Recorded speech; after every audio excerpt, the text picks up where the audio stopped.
All right, now we're on page 292 in the Go Math textbook. We're at the bottom now going over example 2. Follow along. So example 2 says use the distributive property to write an equivalent expression. Okay, so here's our expression, 6 times y plus 7.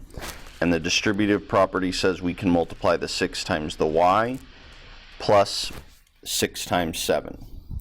So they did 6 times y, so we distributed the 6 to the y, plus, I know it's plus because we have the plus sign here, and then it's distributing the 6 times the 7.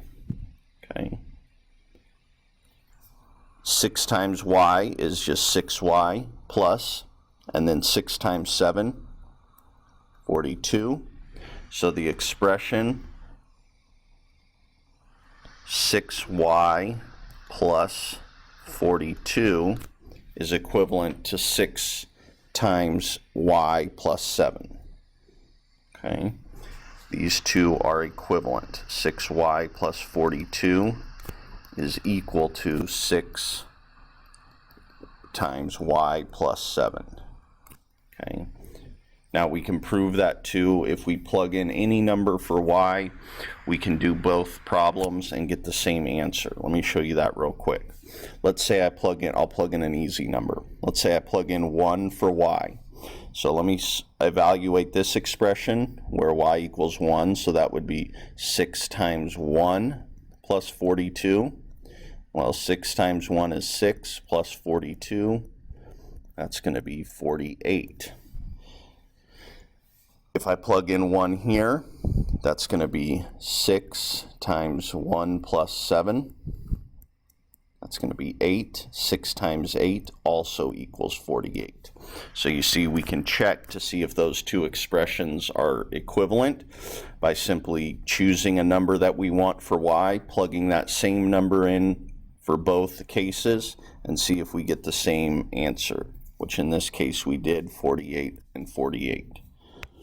So just proving that we did in fact create an equivalent expression. Okay, b 12a plus 8b.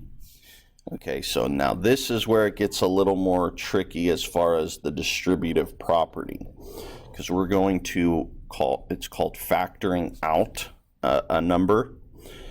So this is, you're going to want to pay close attention to this. So we have 12a plus 8b. To factor out a number, we have to find the greatest common factor of 12 and 8. Okay, so if we factor 12, you get 1 times 12, 2 times 6, 3 times 4, 4 times 3, but since I'm getting a number I've already gotten, I know I'm done. Factors of 8, 1 times 8, 2 times 4, 3 won't work, 4 times 2 will. I'm getting a number that I've already gotten, so I know I'm done. The greatest common factor of the two is 4. So write the first term, 12a, as the product of the GCF.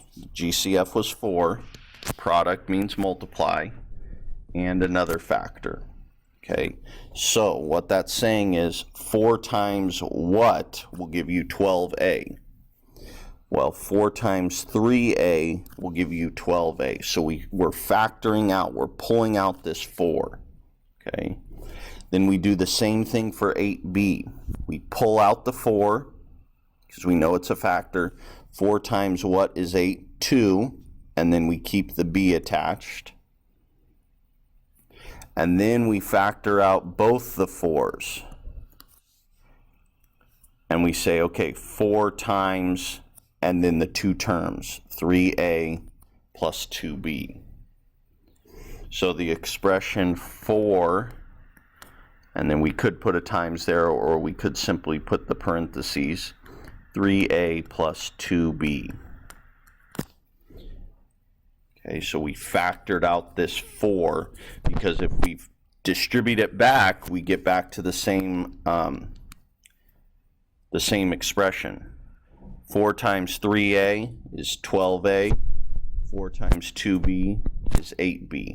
So it is in fact an equivalent expression.